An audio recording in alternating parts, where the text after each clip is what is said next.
বাজার metro station থেকে এলে এই পর্যন্ত সমস্ত অটোগুলো আসবে। তো এখানে নামতে হবে, নেমে এখান থেকে ক্রস করতে হবে, ওই দিকে যেতে হবে আর কি। অ্যাকচুয়ালি খান্নার সামনে যেতে হবে। এখানে একটা বাজার বসেছে, এই বাজার ধরে সোজা শিয়ালদার দিকে যেতে হবে, আর শিয়ালদা থেকে এলে খান্নার সামনে নামতে হবে।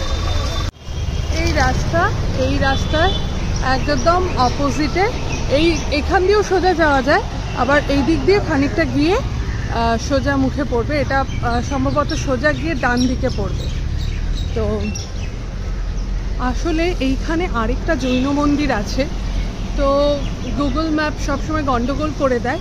তো খান্না সিনেমার কাছে যেটা গৌরীবাড়ি জৈন টেম্পল, সেইটাই আমাদের আজকের উদ্দেশ্য, বা আমরা সেখানেই যাচ্ছি আর কি, ডেস্টিনেশন আমাদের সেইটাই। এখানে একদম পথ নির্দেশ করাই আছে যে পরেশনাথ টেম্পল এই দিকে। তো আমরা মোড়টায় এসেই দেখতেও পাচ্ছি, মন্দির প্রতিষ্ঠা করেছিলেন বদ্রীদাস বাহাদুর মুকিম নামে একজন জৈন। 1867 সালে এই মন্দির তৈরি করা হয়। প্রতি বছর হাজার হাজার মানুষ এই মন্দিরে আসেন। পরেশনাথ জৈন মন্দিরটি আসলে 4টি মন্দিরের একটি কমপ্লেক্স। প্রধান মন্দিরটি শীতলনাথ দশম তীর্থঙ্করকে উদ্দেশ্য করা হয়েছে। শ্রী কল্যাণ সুরেশ্বরজি মহারাজ প্রতিষ্ঠা করেছিলেন এইটি। 4টি প্রধান মন্দির হল শীতলনাথজি মন্দির, চন্দ্রপ্রভুজি মন্দির, মহাবীর স্বামী মন্দির এবং দাদাওয়ারি এবং কুশলজি মহারাজ মন্দির, যেখানে জৈন আচার্য জিন দত্ত কুশলসুরির পদচিহ্ন রাখা হয় এবং পুজো করা হয়। শীতকালটা তো চলে গেছে, কিন্তু গরমের মধ্যেও কি কোথাও ঘোরাঘুরি করব না? তো আমাদের শহরের মধ্যেই এমন অনেক জায়গা আছে যে জায়গাগুলো অনেক বড় এবং দেখার মতন অনেক কিছু আছে। আমরা চলে এসেছি গৌরীবাড়ি লেনে। এখানে একটা জৈন টেম্পল আছে। 1867 সালে এই মন্দিরটি প্রতিষ্ঠিত হয়। Hello everyone, welcome to Bong passionate traveller.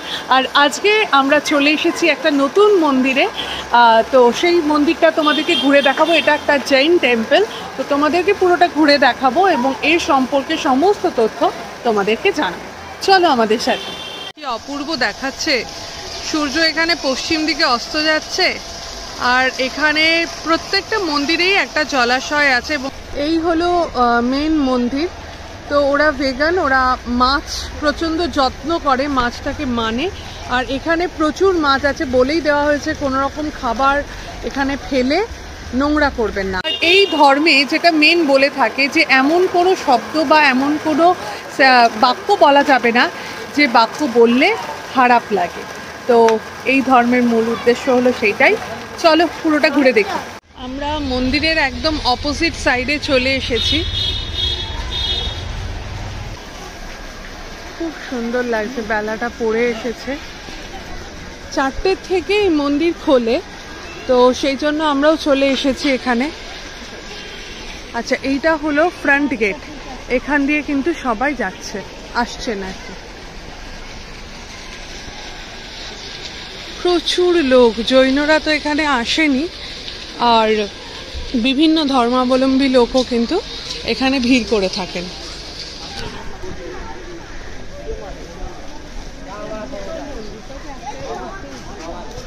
এই পুকুরটা পুরোটা আমরা প্রদক্ষিণ করলাম, পুরো ওই গেটটা দিয়ে আমরা ঢুকেছিলাম, তো এইদিকে এলাম। প্রধান জৈন মন্দির যেখানে ভাদ্র মাসে 8 বা 10 দিনের উৎসব পালন করা হয়। এই সময়কালে জৈনরা অহিংসা পালন করে, পূজার শাস্ত্রের পাঠ শোনে এবং দাতব্য কাজ করে। উৎসবের শেষ দিনটিকে বলা হয় সম্বৎসরী। এটি কলকাতার অন্যতম গুরুত্বপূর্ণ জৈন মন্দির। ভগবান শীতলনাথজির দেবতা গর্ভগৃহে উপবিষ্ট এবং তার হীরাখচিত কপাল দর্শনার্থীদের জন্য একটি প্রধান আকর্ষণ। অন্যান্য দেবতারাও অর্ধমূল্যবান পাথর এবং মূল্যবান ধাতু দিয়ে সুন্দরভাবে সুসজ্জিত থাকে। কি অপূর্ব দেখতে এই মন্দিরটা, ভীষণ সুন্দর জায়গাটা।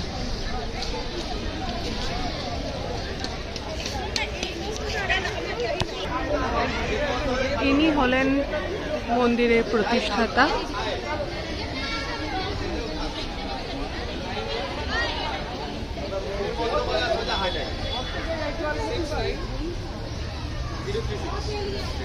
এখানে জুতো খুলতে হবে, জুতো খোলার জায়গা এই দিকটা।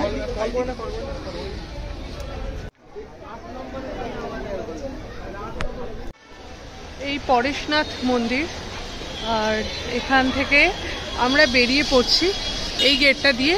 অপোজিটে আরেকটা মন্দির রয়েছে, মন্দির বলতে এইখানে হলো বিভিন্ন তীর্থঙ্কর, তাদের উদ্দেশ্যে এই মন্দিরগুলো উৎসর্গীকৃত হয়েছে। তো সেই এক একটা তীর্থঙ্করে নামাঙ্কিত মন্দিরেই আমরা এখন যাচ্ছি। তো পরেশনাথের মন্দির থেকে বেরোচ্ছি। শ্রী জৈন শ্বেতাম্বর দাদাজি কা টেম্পল এইটা।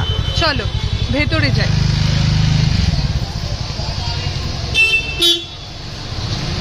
কি অপূর্ব গেটটা।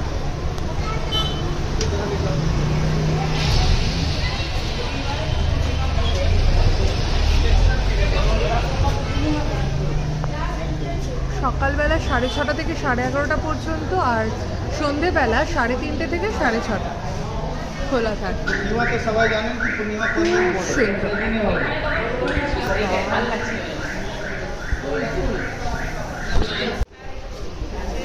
প্রচুর, এখানে 4টে মন্দির আছে, একটা তো ঘুরে ফেললাম। এটা দাদাজি কা মন্দিরে ঢুকছি, দারুণ। আর এখন পুরো ক্লিন হচ্ছে জায়গাটা, অসম্ভব সুন্দর।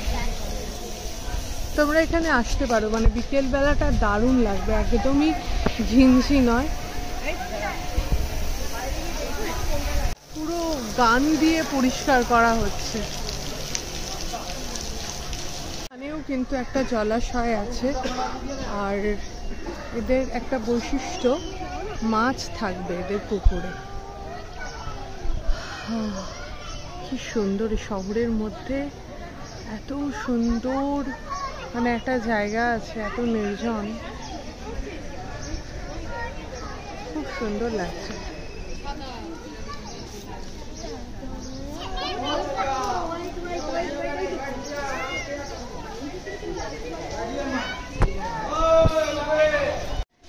এই মন্দিরে আচার্য জৈন দত্তকুশলসুরির পদচিহ্ন রাখা আছে।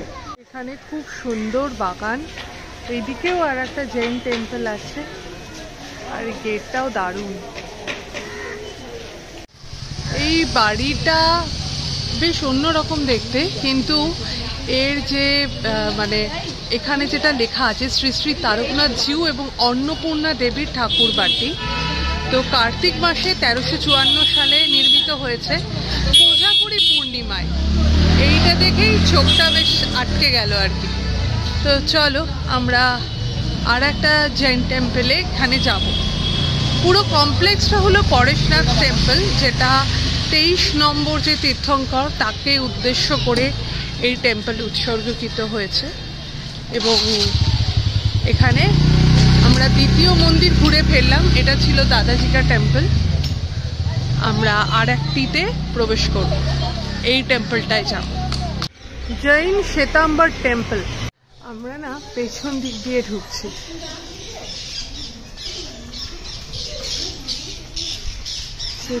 কোঠারি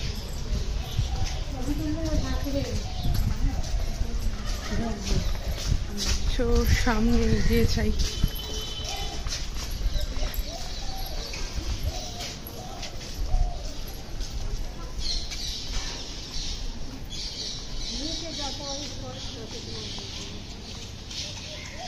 এই হলো মন্দির।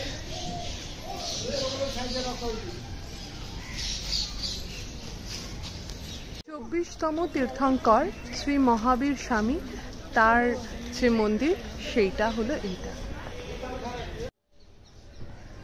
মহাবীর স্বামীর মন্দির। আমরা এবার একদিক দিয়ে ঢুকেছিলাম, আর একদিক দিয়ে বেরোচ্ছি, একদম মেন রাস্তায় চলে যাব। আর এটা হলো দাদাজি কা টেম্পল। আরে বাহ, এখানে প্রচুর খাবারেরও দোকান আছে।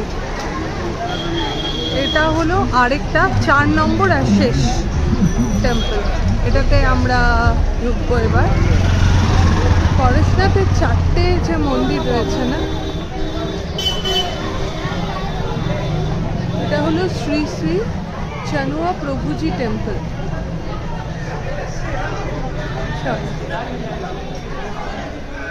দারুণ, এটাও ভীষণ অ্যাস্থেটিক।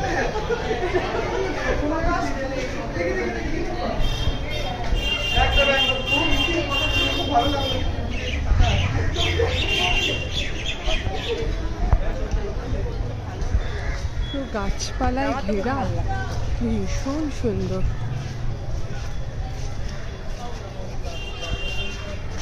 এইটুকুই ছোট মন্দির।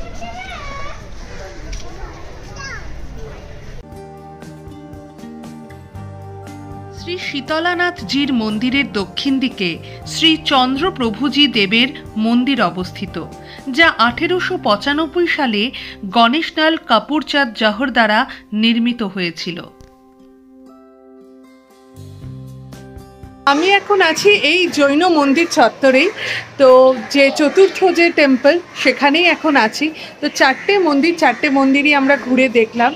আর মোটামুটি 2 ঘন্টা এলেই, 2 ঘন্টা হাতে নিয়ে এলেই এই 4টে মন্দির খুব সুন্দরভাবে ঘোরা যাবে। আর বিকেলবেলা এলে তো 6:30 পর্যন্ত দারুণ সময় কাটানো যাবে। তো তোমরা একবার এসো, মানে ভালো লাগবে। আর সন্ধেবেলাটা এত ফাঁকা ফাঁকা পরিবেশ, আর এখানকার পরিবেশটা না ভীষণ সুন্দর। তো তোমরা আসতেই পারো। যদি আমাদের এই ছোট্ট ভিডিওটা তোমাদের ভালো লেগে থাকে তাহলে প্লিজ লাইক, কমেন্ট আর শেয়ার করে দিও। আর আমাদের চ্যানেল বং প্যাশনেট ট্রাভেলারকে সাবস্ক্রাইব করে দিও। ভালো থেকো, সুস্থ থেকো, শুধু প্যাশনে নয় প্যাশনে থেকো। ওকে, বাই। এবার আবার এদের নতুন একটা ফ্লেভার হয়েছে, এটা কোকা কোলা ফ্লেভার।